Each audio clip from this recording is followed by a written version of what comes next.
Tu pars vraiment? Demandai-je, en gardant la voix basse mais ferme. Léna ne leva même pas les yeux.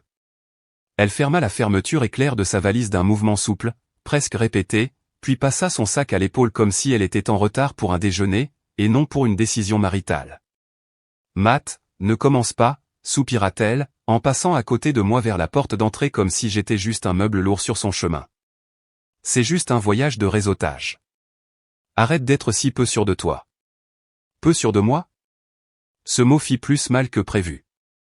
Il le faisait toujours.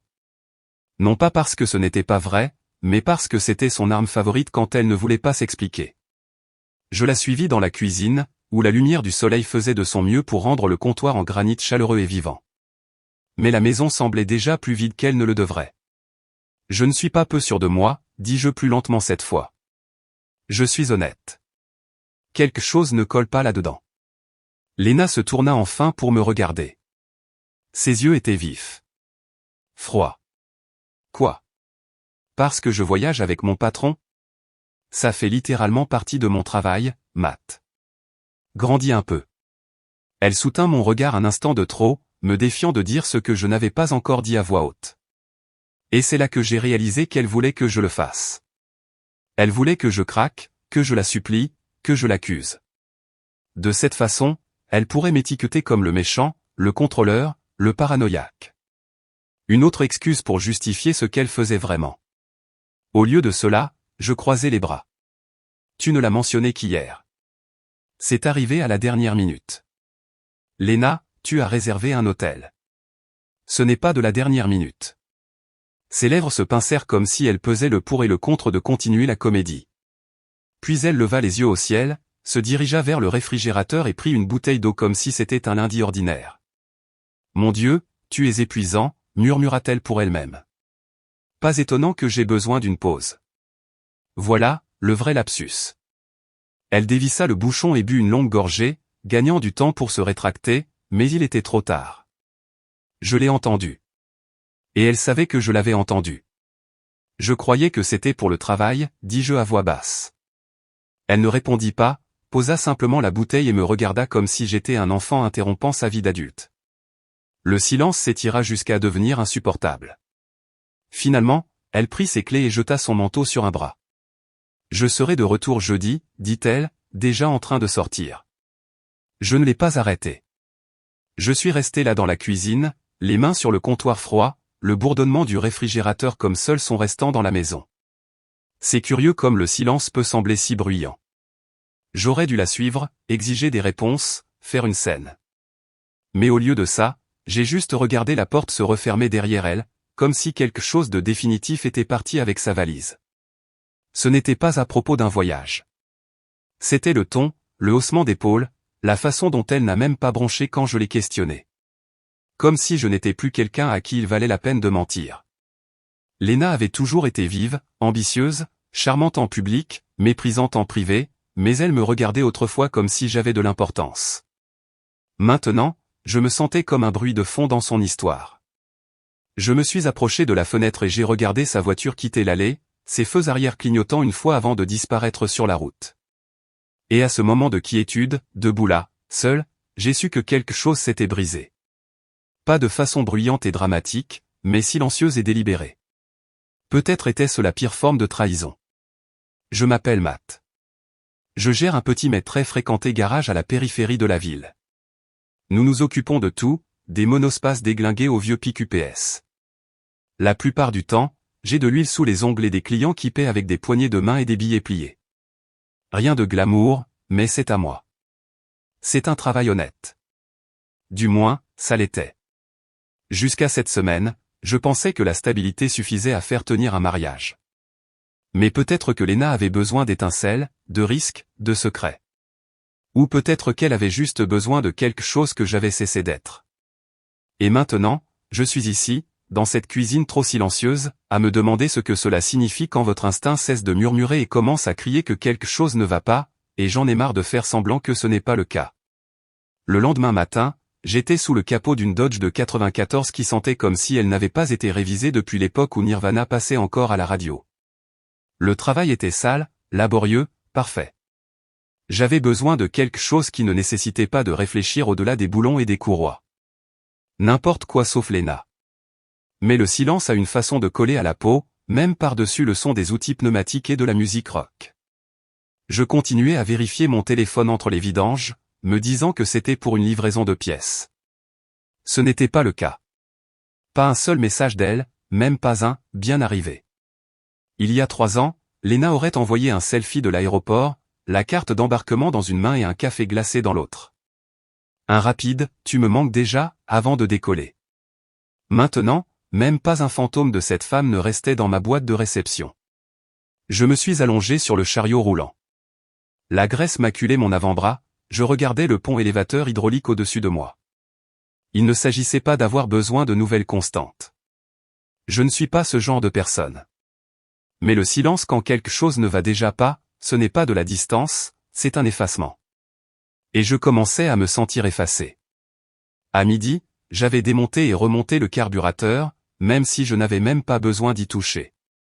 J'avais juste besoin de garder mes mains occupées pour ne pas relire ces anciens messages en essayant de trouver un signe manqué. Un avertissement. La semaine dernière, elle m'a dit que j'étais trop installé. Elle l'a dit comme une plainte. Je pensais que c'était un compliment. J'ai regardé autour du garage. Les sols tachés par des années de déversement d'huile. L'établi en désordre avec des outils à moitié utilisés. La vieille cafetière bourdonnant doucement dans le coin comme si elle avait une âme. Cet endroit était un désordre, bien sûr, mais il était réel. Tangible. Si vous réparez quelque chose ici, ça reste réparé. Le mariage, apparemment, ce n'était pas comme ça. Léo, mon meilleur ami depuis le lycée est la seule personne qui pouvait entrer sans frapper, et passer plus tard avec le déjeuner. Il m'a jeté un hamburger emballé et a ouvert la languette d'un soda comme si c'était un mercredi ordinaire. Tu as une sale gueule, dit-il, s'asseyant nonchalamment sur un seau renversé. Merci pour ça, marmonnai-je, déballant le hamburger, mais sans le manger. Elle t'a écrit? Je secouai la tête. Pas un mot. Léo laissa échapper un sifflement bas et s'adossa contre le chariot à outils. Mec, c'est pas normal. Même les pires patronnes envoient un « bien arrivé » juste pour sauver les apparences. Exactement. Il n'insista pas, Léo n'était pas du genre à donner des conseils. Il est juste resté là à manger son hamburger, me jetant de temps en temps un regard qui disait « ça va ». Et je hochais la tête comme si c'était le cas, parce que c'est ce que font les hommes. Mais la vérité, c'est que ça n'allait pas. Loin de là. Ce soir-là, je me suis assis seul sur le canapé, une bière à moitié finie se réchauffant sur la table basse. Le silence dans la maison était différent maintenant. Ce n'était pas la paix. C'était une déclaration, une punition, ou peut-être juste un test. J'ai regardé vers le couloir où sa valise avait roulé la veille. L'absence de ses roulettes sur le parquet résonnait plus fort que ses pas. Mon esprit répétait ce moment sur le comptoir de la cuisine.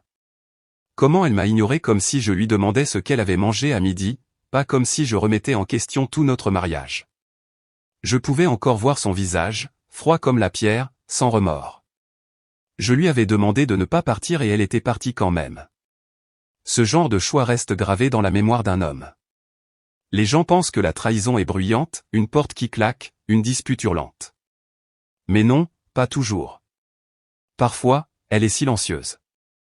Elle est dans le haussement d'épaule qu'elle m'a donné, dans le manque d'hésitation, dans la façon dont elle ne m'a pas embrassé en partant. Et dans ce silence, j'ai commencé à changer. Pas de façon spectaculaire, pas encore. Mais quelque chose en moi, quelque chose de profond et d'enfoui, a commencé à reculer, à se replier. On ne peut tendre la main qu'un certain temps avant de réaliser que personne ne la saisit. J'ai essayé de dormir cette nuit-là, mais mon lit me semblait étrange, comme une scène où la moitié de la distribution n'est jamais apparue. Son oreiller intact, son côté du lit trop froid. Mes pensées étaient bruyantes, tournant en rond. Avec qui était-elle vraiment? Quel genre de réseautage nécessitait une nuitée? Était-ce juste son patron ou y avait-il plus? Des questions sans réponse. Juste du bruit blanc dans ma tête. Je ne voulais pas devenir ce type, celui qui fouine, qui devient fou, qui se perd dans la suspicion. Mais le pire n'était pas de ne pas savoir. C'était que, au fond de moi, je savais déjà. Elle est revenue un jeudi après-midi, entrant avec la même légèreté que si elle revenait d'un week-end au spa, et non d'un voyage d'affaires suspect. Sa voix était légère. Ses cheveux sentaient le shampoing d'hôtel. « Tu m'as manqué ?» demanda-t-elle, posant doucement sa valise près des escaliers, comme si elle n'avait pas été au centre de tout ce que j'avais remis en question. J'ai réussi à hocher la tête. « Oui, je suis content que tu sois de retour. » Cette partie n'était pas un mensonge. J'étais content. Au moins maintenant, je n'avais pas à regarder une maison vide en me demandant ce qu'elle faisait. Mais ça ne voulait pas dire que je la croyais. Pourtant, elle était différente. Étrangement chaleureuse. Elle a défait sa valise en fredonnant une chanson que je ne reconnaissais pas. Puis elle a fait des pâtes fraîches, quelque chose qu'elle n'avait pas fait depuis des mois. Elle a mis la table, a allumé une bougie et, pendant une seconde, juste une seconde, je me suis permis de croire que je m'étais peut-être trompé. Que j'avais peut-être suranalysé. Qu'elle avait peut-être vraiment juste besoin d'espace. Nous nous sommes assis l'un en face de l'autre, la lumière vacillante adoucissant son visage pendant qu'elle nous servait du vin. J'ai réfléchi, dit-elle en enroulant sa fourchette. On devrait prendre un week-end. Juste toi et moi. Pour repartir sur de bonnes bases. J'ai haussé un sourcil. Vraiment ? Elle a hoché la tête en souriant. Il y a un petit endroit dans le nord de l'État. Rien de luxueux. Juste la paix et pas de réseau. Pas de réseau ? Ai-je répété. Et j'ai dû le dire un peu trop brusquement car elle a incliné la tête. Tu penses que je cache quelque chose ? Je n'ai pas répondu tout de suite. La vérité me semblait être une pierre dans la poitrine. Elle a tendu la main sur la table, ses doigts effleurant les miens. Matt, je suis là. J'ai choisi ça, nous. Je n'ai pas tressailli, mais je n'ai pas non plus serré sa main. Je voulais la croire. Mon Dieu, je le voulais. Plus tard dans la soirée, après avoir lavé la vaisselle et qu'elle soit partie prendre sa douche, j'ai pris son téléphone sur le comptoir pour le brancher. L'écran s'est allumé automatiquement. Pas de mot de passe, juste un accès libre. Et c'est peut-être ça qui a fait le plus mal. Cela donnait l'impression que j'avais tort de douter d'elle. Mais alors un message de Brad, directeur créatif, est apparu. 3 cœurs. La nuit dernière était inoubliable. Tu étais incroyable. Je suis resté là à le regarder, le câble toujours à la main. Mon pouls martelait dans mes oreilles, mais mon corps resta étrangement immobile, comme si j'étais entré dans une sorte de choc. Un autre bip. Je n'arrête pas de penser à ton rire et à tout ce qui a suivi. Tout ce qui a suivi. Je n'avais pas besoin de faire défiler. Je n'avais pas besoin de confirmation. Ces 2 messages suffisaient. J'ai posé doucement son téléphone sur le comptoir, comme si le faire tomber allait briser quelque chose d'autre pour lequel je n'étais pas prêt. Elle est sortie en peignoir, une serviette sur la tête, souriant comme si nous étions de nouveau des jeunes mariés. « Tu viens te coucher ?» Je l'ai regardée. Je l'ai vraiment regardée. La femme que j'avais épousée. La femme qui me souriait pendant que les messages d'un autre homme clignotaient sur son téléphone ? Oui, dis-je. J'arrive tout de suite. Et je le pensais, mais seulement parce que j'avais besoin de temps pour décider de la suite. Parce qu'à ce moment-là, quelque chose en moi s'est durci. Le soupçon avait maintenant un visage, un nom, et il avait signé son message avec des cœurs. Cette nuit-là, j'étais allongé à côté d'elle dans le noir, sa respiration lente et régulière comme celle de quelqu'un qui ne venait pas de faire exploser notre mariage avec quelques tapotements négligents sur un écran tactile. Je fixais le plafond. Elle s'est rapprochée, passant un bras sur ma poitrine comme si de rien n'était. Comme si elle n'était pas rentrée à la maison avec les mots d'un étranger encore frais dans sa boîte de réception. Je n'ai pas bougé, je n'ai pas tressailli, je n'ai rien dit car je n'étais pas encore prêt, ni à me battre, ni à l'accuser. J'avais besoin de faits, pas seulement de bribes. Le lendemain matin, je suis parti tôt, je l'ai embrassé sur la joue et j'ai conduit directement au garage. Je ne me suis pas arrêté pour un café, je n'ai pas allumé la radio. Mes pensées suffisaient à remplir le silence. Au garage, j'ai débarrassé la table encombrée à l'arrière que nous utilisions comme salle de pause et j'ai étalé un bloc-notes jaune. Mon vieil ordinateur portable, poussiéreux mais loyal, était à côté. J'ai créé une nouvelle adresse email avec un nom qui ne signifiait rien. Pas de photo de profil, pas de contact de récupération, juste une ardoise numérique vierge. Puis j'ai transféré les messages que j'avais vus, en prenant soin de ne laisser aucune trace.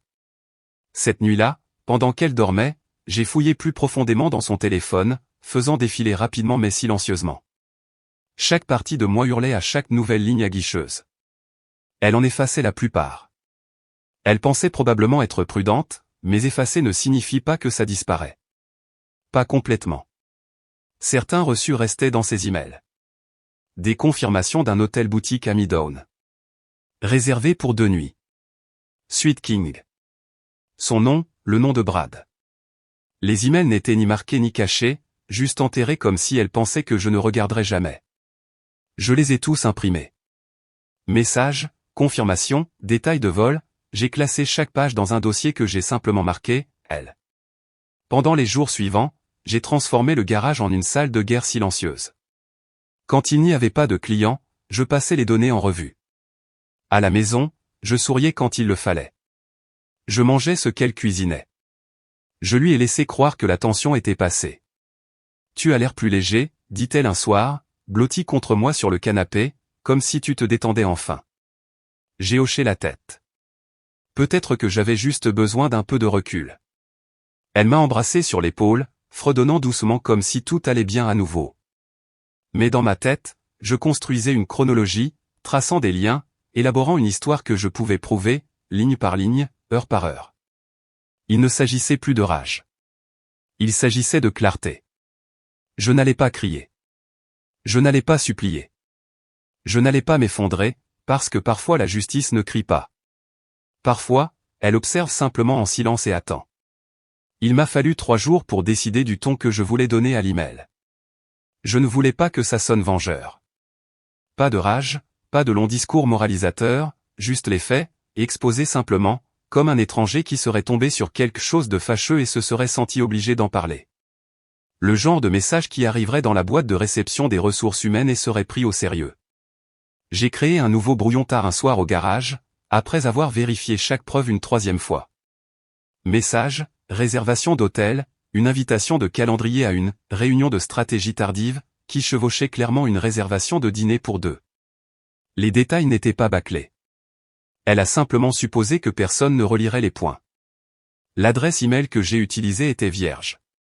Pas de nom, pas d'indice personnel, juste une combinaison de lettres aléatoires. J'ai joint les fichiers un par un, en les étiquetant clairement, correspondance voyage octobre avec superviseur, relevé de dépenses. Et puis j'ai écrit. Acquis de droit. Je suis récemment tombé sur une série de communications et de reçus impliquant l'une de vos employées de haut niveau, Lena Morris, et son superviseur direct, Brad Keane. Je ne suis pas affilié à votre entreprise, mais la nature de ces échanges suggère une relation inappropriée qui peut entrer en conflit avec vos politiques de conduite professionnelle, en particulier compte tenu de leur dynamique de subordination directe. Par respect pour l'intégrité et l'équité sur le lieu de travail, je me suis senti obligé de partager cela. Signé. Une tierce partie concernée. C'est tout. Pas de drame, pas de fioriture dans la signature, juste une ponctuation propre et une vérité qui parlerait d'elle-même. J'ai hésité sur le bouton d'envoi pendant exactement 5 secondes. Puis, j'ai cliqué. Le moment est passé sans feu d'artifice. Pas de son, pas de musique de fond, juste le léger bourdonnement de la cafetière derrière moi et le doux grincement de ma chaise quand je me suis adossé. C'est à ce moment que le jeu a changé. Je ne l'ai pas dit à Léo, je ne l'ai dit à personne. Il y a des choses qui doivent être faites en silence. Quand je suis rentré à la maison ce soir-là, Lena était sur le canapé, regardant son téléphone, riant de quelque chose sur l'écran. Elle a levé les yeux et a souri. Et, je pensais que le week-end prochain on pourrait aller à ce petit vignoble qu'on aimait bien. Ça te ferait du bien de faire une pause. J'ai hoché la tête, accrochant mes clés près de la porte. Ça me va. Elle n'a pas remarqué le léger retard dans ma voix. Elle n'a pas remarqué comment je me suis arrêté devant le miroir du couloir, me regardant un instant de trop. Le dîner fut calme. Elle a fait du risotto, son plat de « je fais un effort ». Elle m'a servi un verre. Elle a ri d'une blague qui n'a pas tout à fait marché. Elle essayait, mais moi non. Plus maintenant. J'ai regardé autour de la maison pendant qu'elle se déplaçait, arrangeant des coussins, pliant des couvertures, allumant une bougie comme si cela pouvait renouveler l'air. Tout semblait identique. Même meuble, même mur, même femme. Mais quelque chose de fondamental avait changé. pas en elle, en moi. L'acte d'envoyer cet email ne m'a pas semblé être une vengeance. Il ne m'a même pas semblé être une trahison. Il m'a semblé être la première chose honnête que j'avais faite depuis des semaines. Plus tard, alors que nous nous préparions à dormir, Lena s'est appuyée contre le cadre de la porte de la salle de bain dans son peignoir et a dit « Tu as été différent. J'aime bien. » Je l'ai regardée dans les yeux dans le miroir. Peut-être que je vois juste les choses plus clairement maintenant. Elle a incliné la tête, intriguée. Peut-être un peu inquiète, mais elle a souri et s'est détournée. Cette nuit-là, j'ai mieux dormi que depuis un mois. Parce que parfois la justice n'arrive pas avec du bruit.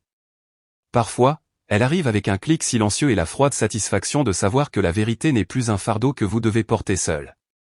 Elle m'a parlé de la fête de l'entreprise pendant le dîner comme si c'était quelque chose de décontracté, un événement auquel je pourrais vouloir l'accompagner juste pour le plaisir. Elle l'a présenté comme une occasion de rencontrer ses collègues, de faire du réseautage, peut-être de serrer quelques mains et de prouver que je ne suis pas juste un mécano plein de cambouis, comme elle m'avait un jour appelé en plaisantant. J'ai simplement hoché la tête, mis un peu de riz dans mon assiette et dit « Pourquoi pas ?» Elle a souri, s'est penchée et m'a embrassé sur la joue. Et pour la première fois depuis longtemps, j'ai réalisé que je n'ai rien ressenti. Ce baiser était une habitude, un écho. Il n'y avait aucun poids derrière. Elle ne le savait pas encore. C'est ce qui rendait tout plus surréaliste. Elle ne savait pas que les preuves étaient déjà arrivées dans la boîte de réception de son responsable des RH il y a 2 jours. Elle ne savait pas qu'elles avaient probablement été transférées, lues, signalées et discutées à huis clos avec une bienséance de bureau et une préoccupation soigneusement formulée. Elle ne savait pas que Brad, le même patron qui avait un jour signé un message avec un « On se commande encore un room service bientôt clin d'œil », ne s'était pas présenté à l'appel d'équipe habituel du vendredi matin. J'avais fait ma part. Maintenant, j'observais juste les ondes. La fête a eu lieu dans un hôtel-boutique du centre-ville. Sol en marbre poli, éclairage tamisé, cocktail signature avec des noms comme The Visionary et Midnight Synergy. Les gens trinquaient et riaient de rien. Vêtus d'une armure d'entreprise moderne, blazer bleu, robe dans des tons expresso, tous essayant de se surpasser en sourire. Lena s'intégrait parfaitement. Elle portait une robe bleu marine avec des boucles d'oreilles dorées et ses cheveux bouclés aux pointes. Elle avait l'air soignée, radieuse. Je suis resté à ses côtés au bar pendant qu'elle saluait ses collègues. Elle m'a présenté avec une inflexion soignée, « Voici Matt. Mon mari. Il dirige son propre garage. » Brillant avec les moteurs, têtu avec tout le reste, a-t-elle plaisanté avec un rire qui a fait sourire 3 personnes et fait hocher la tête à un homme pendant un peu trop longtemps. J'ai serré des mains, bu mon verre, écouté un type du développement de produits expliquer quelque chose sur l'intensification des initiatives et le sentiment de l'utilisateur, mais je n'étais pas vraiment là pour ça. J'observais Lena et, plus important encore, j'observais la façon dont elle m'observait. Elle avait l'air fière, détendue, insouciante, comme si elle n'avait aucune idée qu'une vague se préparait. De l'autre côté de la salle, j'ai vu Brad. Son visage semblait pâle sous les lumières du plafond. Pas malade, juste bizarre, distrait. Toutes les quelques minutes, il regardait son téléphone, puis la porte, et puis de nouveau. Lena l'a remarqué aussi. Elle a fait un mouvement pour s'approcher de lui, mais il s'est esquivé vers les toilettes. « Je reviens tout de suite », dit-elle nonchalamment en me touchant le bras. J'ai simplement hoché la tête. Au bar, j'ai commandé un 2e verre et l'ai bu lentement. Chaque partie de moi se sentait détachée, comme si je regardais une pièce de théâtre, conscient que les acteurs ne se rendaient pas compte que le dernier acte avait déjà commencé. J'ai repensé à l'email, à la façon dont je l'avais structuré, à la façon dont j'avais dépouillé chaque phrase d'émotion, laissant les preuves parler. Je ne me sentais pas cruel. Je ne me sentais pas triomphant. Je me sentais purifié. Quand Lena est revenue, elle avait l'air bouleversée. Elle l'a bien caché, souriant, riant, mais ses yeux bougeaient trop vite. Elle a chuchoté quelque chose à une amie et a forcé un sourire. Quoi qu'elle ait dit à Brad, cela n'avait clairement pas eu l'effet escompté. Nous sommes restés 1 heure de plus. Elle a insisté pour que nous socialisions, que nous jouions le jeu, que nous finissions en force. Je lui ai suivi le jeu, mais je pouvais sentir son pouls changer, au propre comme au figuré, chaque fois qu'elle me touchait le bras ou se penchait. Il y avait de l'électricité sous sa peau. À la fin de la soirée, nous avons marché vers la voiture en silence. Elle s'est tournée vers moi, son ton léger. Tu as été super ce soir. Merci. Les gens t'ont beaucoup apprécié. Je suis content de l'entendre. Elle a attendu que j'en dise plus. Je ne l'ai pas fait. Et elle n'a pas insisté. En sortant du parking de l'hôtel, j'ai regardé une dernière fois dans le rétroviseur. L'hôtel où tout cela avait commencé, où les mensonges étaient déguisés en séances de stratégie et où les secrets se glissaient entre les bouchées de cocktails de crevettes. Ce monde était le sien, mais plus pour très longtemps. Je n'ai pas dormi la nuit après la fête. Je suis resté là, dans le noir, à regarder les ombres bouger sur le plafond pendant que Léna dormait à côté de moi, sans savoir que notre mariage était entré dans son dernier chapitre. Peut-être qu'une partie de moi avait gardé l'espoir qu'elle craquerait, avouerait, s'excuserait, ou même qu'elle mentirait si mal qu'elle confirmerait la vérité à voix haute. Mais elle ne l'a pas fait. Elle a flotté à travers la nuit comme si rien n'était cassé. Et ce silence, ce déni, a facilité ma décision. Le lendemain, j'ai appelé Léo et lui ai demandé si je pouvais rester chez lui quelques jours. Pas de questions, juste de l'espace. Ouais, dit-il. Ça va? Ça ira. Nous n'avions pas besoin d'en dire plus. J'ai attendu jusqu'à ce soir-là pour écrire la note. Je me suis assis sur mon établi, le même endroit où j'avais reconstruit des moteurs et rapiécé des machines fatiguées, et j'ai arraché une feuille au dos d'un carnet de factures. Le message était court. Sans émotion, sans grande finale. Léna. Toutes les preuves ont été partagées avec ton entreprise. Ne me cherche pas. Matt. Je l'ai plié une fois, l'ai glissé dans une enveloppe et j'ai écrit son nom sur le devant comme s'il s'agissait d'un mémo, pas d'un adieu. Ce soir-là, elle s'habillait déjà pour un autre événement d'entreprise, un dîner de suivi pour le « cercle intime », a-t-elle dit, où seuls les managers sélectionnés et le personnel de haut niveau étaient invités. Je l'ai regardé choisir ses boucles d'oreilles dans le miroir du couloir. « Tu es sûr que tu ne veux pas venir ?» demanda-t-elle, sans même se retourner. « Tu as fait une très bonne impression hier soir. » Je secouai la tête, buvant dans un verre d'eau que je ne voulais pas. « Non, je te laisse la vedette. » Elle a souri comme si elle avait gagné quelque chose et a mis ses talons. Puis elle est partie, et j'étais déjà en mouvement. J'ai attendu 10 minutes, puis j'ai conduit directement à l'hôtel. Même voiturier, même hall. Mon cœur était stable, calme, d'une manière qui me faisait peur. Au bar, j'ai appelé le barman, un type d'une vingtaine d'années avec les cheveux gominés en arrière et un badge au nom de Kyle. Et, dis-je, il y a une femme qui viendra plus tard. Elle s'appelle Léna Morris. Cheveux longs et bruns, vêtue de bleu marine. Il a hoché la tête. Pourrais-tu lui donner ça quand elle commandera son premier verre? J'ai fait glisser l'enveloppe sur le bar. Il a hésité. Bien sûr. Tout va bien? Ce n'est pas une menace, juste quelque chose qu'elle a besoin de lire. Il a de nouveau hoché la tête, plus lentement cette fois. D'accord. J'ai laissé un billet de 20 avec l'enveloppe et je suis sorti sans regarder en arrière. Dehors, l'air était chaud. Le genre de soirée d'été calme où la brise semblait méritée. Je ne me suis pas pressé. Je n'ai pas vérifié mon téléphone. J'ai simplement marché. La maison de Léo était à 20 minutes. J'ai pris le chemin le plus long, passant devant des vitrines fermées et des lampadaires faibles. La ville se calmant autour de moi. Pour la première fois depuis des mois, je ne sentais pas ma poitrine oppressée. Quand je suis arrivé chez Léo, il m'a donné une bière et n'a rien demandé. Il a juste montré le canapé, où un oreiller et une couverture attendaient déjà. Je me suis assis, j'ai enlevé mes chaussures et j'ai laissé échapper un souffle que je ne savais pas que je retenais. Où que soit Léna en ce moment, lisant ma note ou faisant semblant de ne pas le faire, ce n'était plus mon affaire. J'avais dit tout ce que j'avais à dire sans prononcer un mot. Le premier appel est arrivé cette nuit-là, moins d'une heure après que j'ai laissé la note. Je l'ai laissé sonner. Elle n'a pas laissé de message. Le deuxième appel est arrivé juste avant minuit. Puis 2 autres, espacés comme si elle testait combien de temps je garderais le silence. Le matin, il y avait 5 appels manqués et 2 messages. Léna, où es-tu? Léna, on peut parler, s'il te plaît? J'ai regardé l'écran jusqu'à ce qu'il s'éteigne, puis j'ai glissé le téléphone dans la poche de ma veste sans répondre. Chez Léo, la chambre d'amis était petite, la fenêtre donnant sur une ruelle avec une vue de travers sur un escalier de secours. Mais j'y ai mieux dormi que depuis des semaines. Le matin, j'ai fait du café, J'ai pris une douche et je me suis assis à la table de la cuisine, parcourant une petite pile de cartes de visite que j'avais gardées dans la boîte à gants pendant des années. Les mécaniciens collectionnent toutes sortes de choses, vis, reçus, numéros de téléphone aléatoires.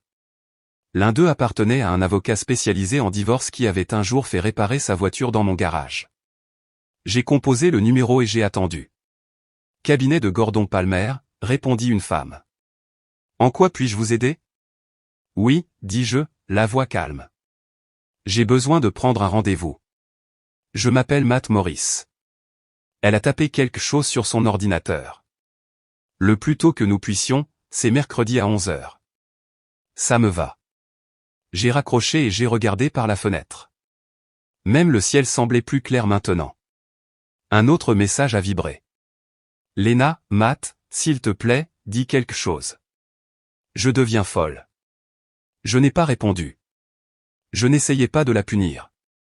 Ce n'était pas de la vengeance. C'était de la retenue. Je n'avais plus d'accusations à lancer. Plus de questions à poser. Je ne cherchais pas de confession, de clôture ou de larmes. La seule chose que je voulais maintenant, c'était la paix. Et elle commençait à prendre forme. Au cours des 2 jours suivants, le ton de Lena a changé. Ses messages sont passés de suffisants à surpris, puis ont glissé vers le désespoir. Lena, tu es partie à cause du travail? Je ne sais même pas ce que tu penses savoir. Lena, si tu me laissais t'expliquer. Lena, ça n'a pas à tout gâcher. Elle a de nouveau essayé d'appeler, a laissé un message vocal cette fois, sa voix plus aiguë que d'habitude, s'efforçant de paraître calme, mais je pouvais entendre les fissures se former. Matt, peux-tu me dire ce qui se passe? Tu ne peux pas simplement disparaître. Ce n'est pas toi. J'ai besoin de savoir ce qui se passe. S'il te plaît, rappelle-moi. Je ne l'ai pas fait. Au lieu de ça, j'ai continué à aller au garage, à réparer des freins et à faire des vidanges comme d'habitude. Je répondais aux clients avec la même voix calme, je m'essuyais les mains sur le même vieux chiffon, je faisais les mêmes blagues sèches. Mais quelque chose était différent maintenant. Moi. Il n'y avait plus de questions qui me rongeaient la nuque. Plus de déambulations nocturnes dans la cuisine à me demander si j'imaginais des choses. La tempête était passée et ce qui restait était une clarté nette et simple. Je n'étais plus à elle. Lena aurait pu porter la confiance de quelqu'un d'intouchable, mais elle n'avait pas compté sur la seule chose qu'elle ne pouvait pas simuler, les conséquences. Le matin de mon rendez-vous, j'ai mis une chemise propre, j'ai dépoussiéré mes bottes et je suis entré dans ce cabinet d'avocat la tête haute, car je ne fuyais plus rien. Je marchais droit vers la vie que j'aurais dû construire au moment où elle en a choisi un autre et s'attendait à ce que je reste quand même. C'est un mardi que je l'ai appris. Les affaires étaient calmes ce matin-là.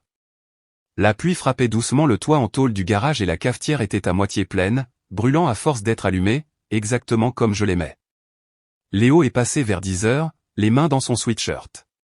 Ce regard familier sur son visage, comme s'il était sur le point de m'annoncer des nouvelles que je n'avais pas demandées mais que j'avais besoin d'entendre. Il ne s'est pas assis, et juste resté près du comptoir, se mordant l'intérieur de la joue. Quoi? Ai-je demandé, sentant déjà le poids de son silence. Elle a été virée. Je n'ai rien dit au début. J'ai juste regardé le calendrier de service taché d'huile accroché au mur, comme si j'avais besoin d'une minute pour traduire ces mots. Lena? Ai-je demandé. Il a hoché la tête lentement. La rumeur dit que son patron l'a sacrifié. Les RH ont reçu l'email, ils ont commencé à enquêter. Brad a fait l'innocent. L'entreprise a paniqué. Elle l'a licencié avant que le problème ne lui colle à la peau. L'ironie s'est installée comme de la fumée. Épaisse, amère, difficile à ignorer. Elle ne m'avait pas seulement perdu. Elle l'avait perdu aussi. Et pas avec du drame ou des déclarations. Il est juste parti. Silencieusement, proprement, comme quelqu'un qui retire un marque-page d'une histoire qu'il ne prétend plus lire. Elle pensait qu'il la protégerait, ai-je marmonné. Léo a haussé un sourcil. Il s'est protégé lui-même. C'est ce que font les types comme lui. J'ai hoché la tête, lentement et pensivement. Oui. Il n'y avait pas de joie là-dedans, pas de satisfaction, juste la simple et aigre vérité. Elle avait tout misé et ça s'était retourné contre elle à cause de la même arrogance qu'elle me jetait au visage. De retour à la maison, notre maison, elle devait probablement regarder les murs, le téléphone à la main, se demandant comment tout lui avait échappé. Elle n'avait pas rappelé depuis samedi. Son silence en disait maintenant plus que ses messages. Peut-être pensait-elle que je reviendrais quand j'apprendrais la nouvelle. Que la pitié pourrait ouvrir la porte qu'elle avait claquée en partant avec une valise et ce petit sourire narquois. Mais il ne restait plus rien en moi qu'elle puisse réclamer. Elle avait fait ses choix. Et maintenant, elle se tenait au milieu des décombres avec rien d'autre que sa fierté et personne pour la défendre. Ce soir-là, je me suis assis dans le salon de Léo pendant qu'un match de baseball se jouait en silence à la télé. Aucun de nous ne le regardait vraiment. Le son était juste quelque chose pour remplir l'espace. Je me suis souvenu de cette nuit au bar quand j'ai remis à Kyle l'enveloppe. Je ne savais pas ce qui se passerait. Je voulais juste que la vérité compte. Et maintenant, c'était le cas. Ça lui avait tout coûté. Un travail qu'elle portait comme une couronne. Une relation qu'elle pensait pouvoir cacher derrière l'insigne de son entreprise. Et un mari qui aurait pu un jour lui pardonner si elle lui avait dit la vérité avant que j'aie à la trouver sur son écran. Tout était parti. Elle n'était plus intouchable, juste sans propriétaire. Je me suis adossé au canapé usé et j'ai laissé cette vérité s'installer au plus profond de mes os. Non pas par vengeance, par soulagement, parce que j'ai enfin compris ce que c'était que d'être libre. Le palais de justice sentait le vieux papier et le carrelage poli, stérile, contrôlé, tout à sa place. Je me suis assis à côté de mon avocat, Gordon, un homme posé d'une cinquantaine d'années avec une voix de gravier doux et le calme de quelqu'un qui a vu le pire du comportement humain et l'a classé comme « attendu ». De l'autre côté de l'allée était assise Léna. Elle portait un tailleur gris trop impeccable pour l'occasion, comme si elle essayait de projeter quelque chose. La compétence, peut-être le contrôle. Mais ses mains la trahissaient. Elle n'arrêtait pas de jouer avec son bracelet, ses doigts le tordant autour de son poignet comme si elle pouvait effacer la culpabilité par le mouvement. Elle ne m'a pas regardé, pas une seule fois. Quand on nous a appelés, nous nous sommes levés ensemble, mais nous avons marché séparément. Gordon était précis. Chaque mot mesuré. Il a exposé la chronologie, a montré le relevé des emails, les messages, les reçus d'hôtel. Rien de dramatique, juste des preuves, juste des faits. La salle était petite, silencieuse, sans jury, juste un juge aux yeux fatigués et un greffier tapant chaque mot sur une machine qui deviendrait le procès-verbal officiel de notre effondrement. Léna n'a pas interrompu, n'a pas nié. Elle est juste restée assise là, les joues roses, la mâchoire serrée, hochant occasionnellement la tête comme si elle voulait prétendre qu'elle était en quelque sorte au-dessus de tout ça. Mais je pouvais voir les fissures. Ce n'était plus une dispute. Ce n'était pas une confrontation. C'était une présentation, et elle n'avait rien à dire. Quand Gordon a terminé, le juge a demandé si Léna souhaitait faire une déclaration. Son avocat lui a chuchoté quelque chose, mais elle a secoué la tête. Non, dit-elle à voix basse. Je ne le souhaite pas. C'est tout. Pas d'excuses, pas d'explications, juste le silence. Après, à l'extérieur du bâtiment, Gordon m'a serré la main, m'a dit que je m'étais bien comporté. Que certains hommes craquent là-dedans, certains s'effondrent. Mais pas moi. Je ne me suis pas senti fier. Je me suis senti entier. Je suis resté sur les marches de ce palais de justice, regardant Léna faire les 100 pas près du trottoir comme si elle attendait un taxi, le téléphone serré dans une main, l'autre protégeant ses yeux du soleil tardif. Elle m'a finalement regardé. Pour la première fois depuis des semaines. Sa bouche s'est légèrement ouverte comme si elle allait dire quelque chose, mais je me suis détourné avant qu'elle ne le puisse, parce que la seule chose qui restait entre nous maintenant, c'était le vent. J'étais à mi-chemin des marches du palais de justice quand j'ai entendu sa voix derrière moi. Matt, attends.